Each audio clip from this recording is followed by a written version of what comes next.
let's start. As most of you already hopefully know me, I'm Professor Mahmood. Okay, and my email address is mahmood@bridgeport.edu.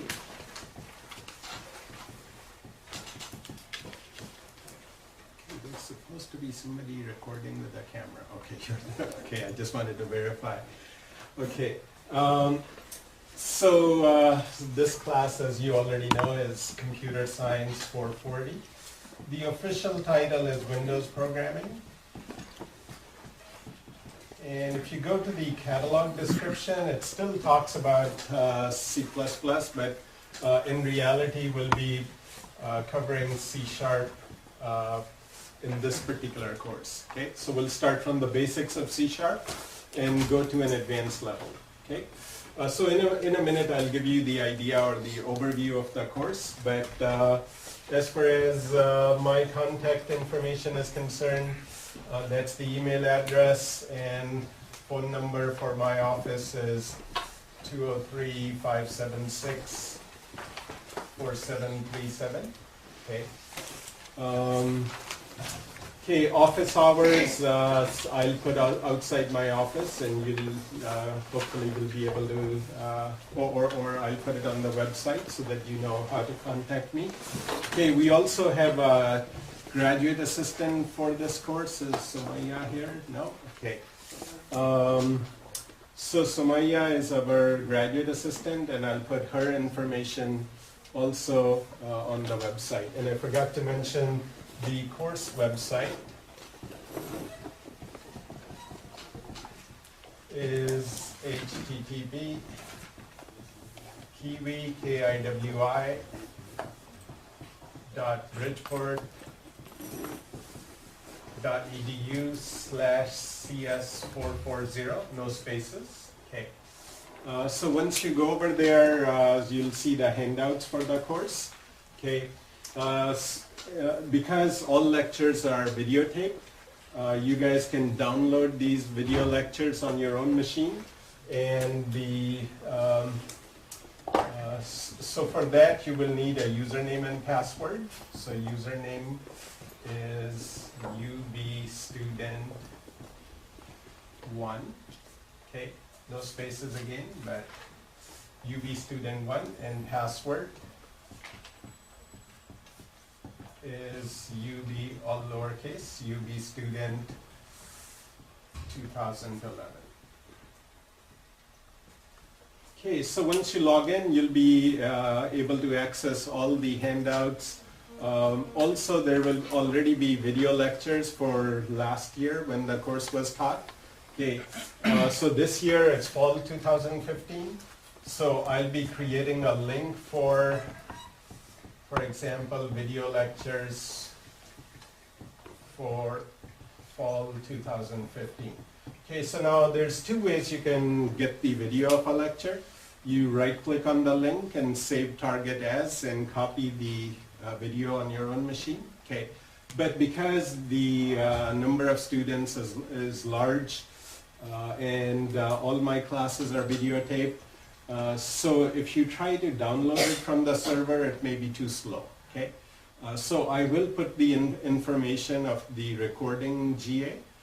So what you will do is you'll go directly to the recording GA, take your flash drive or zip drive if it has enough room in it, and just download it straight from the recording GAs. This way you don't have to wait half an hour to get the lecture, right?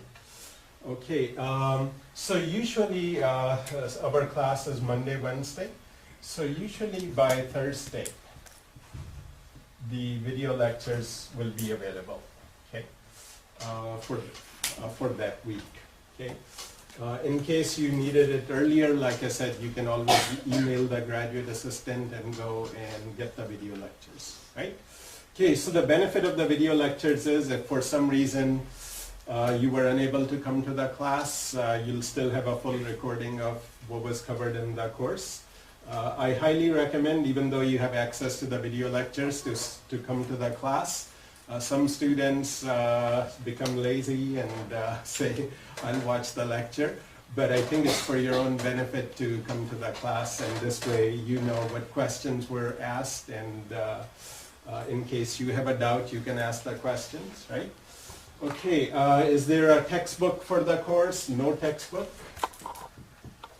Okay, if you wanted to buy a book, you can just go to Amazon, search for C# and whatever book has good reviews, you can buy it. But for every topic that I cover, I have my own handouts, which will be put on the website.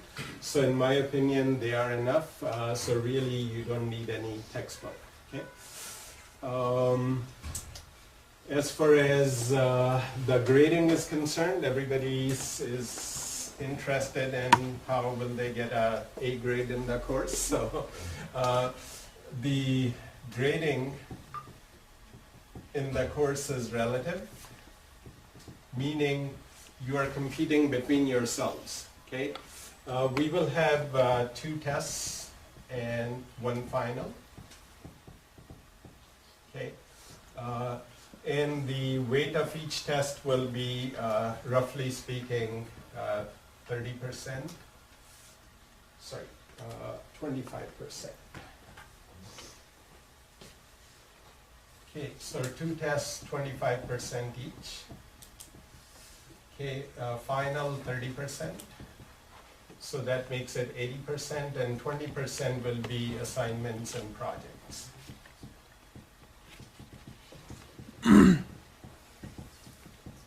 Okay, so once you're done with the course, we will do a calculation, and let's say the highest student has 83.2 in the course, right? So the highest student always gets an A. Okay.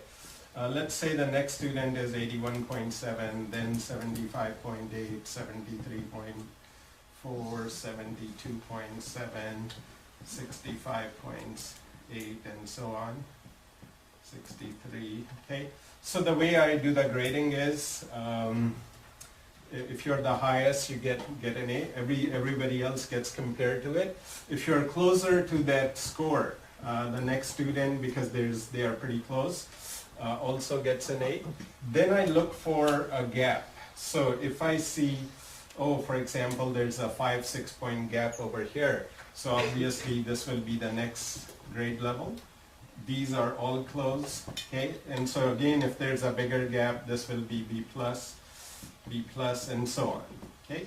So, and of course, if you are scoring, less than 30, for example, in your exams and not submitting any assignments, then obviously you will not pass the course, right? Okay, so how can you do well in the course? Let me give you my advice. Okay, the best way to do well in the course is really the assignments and projects, okay? And by doing it yourself, okay? Because the way I make the exams and the final is, they are very similar to the assignments and projects, okay? And if you did not do it yourself, you went to another student who's really good in programming and they did all the work for you, you'll have no clue in the test and no clue in the final. So you may do well in the 20% part of it, but in the 80% part of it, you will not do well, right? So in my opinion, even if you got, let's say, 10% over here, you only did half of them correct. You have a better chance of getting a better grade, as opposed to getting perfect over here and your tests are just 40% are weaker, right? So I myself doubt it if I see some student perfect assignments and projects, but on the exams it's very poor. So to me, that student did not do any work. So I'll give that student a worse grade, okay? However, if I see a student who is only getting, let's say, half the assignments correct, but submitting it, okay? But on the exams also, it's at least half of it is correct. I will favor that student more and give that student a better grade than, where they fall, okay? So So try to do the assignments and projects. Okay, I know you guys are friends with each other. Usually one person does the work, everybody else copies it. This is the worst thing you can do for yourself. Okay, even if your friend is smarter than you, says, oh, I'll do it, and you can just see how I did it, don't take the help, okay, because you won't learn anything, right? I say this advice every time, but it always doesn't work, so, but let me try in any case. Okay, so please try to do the assignments and projects yourself, and of course, if you're new to this programming, you'll get stuck, right? Since you'll get stuck, where do you go to? Don't go to your friend, because then you'll get the complete solution and you won't learn anything. Go to the teaching assistant or the graduate assistant, and I'll put the information on the website. Okay, her job is to make sure you understand, okay? She won't give you the solution, but she will explain where your problem is, okay? So anyway, so that's about, so once again to summarize, no textbook. Roughly speaking, this is how the breakdown will be, okay? And since our goal is to learn the C# language, okay, let me give you a brief idea of the language itself.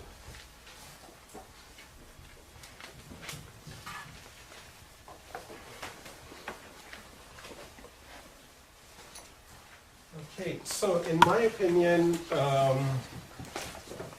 programming language is just a tool, okay?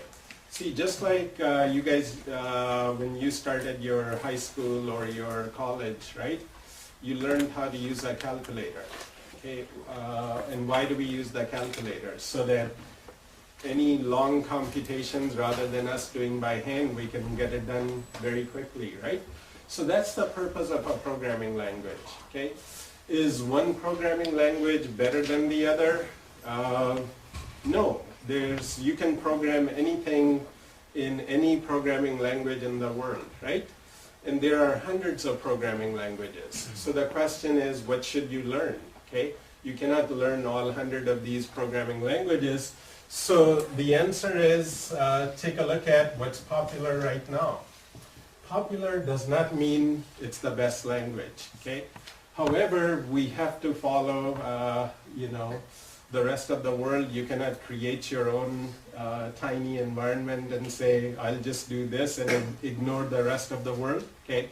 So if we take a look at what are the most popular top 5 programming languages, so guess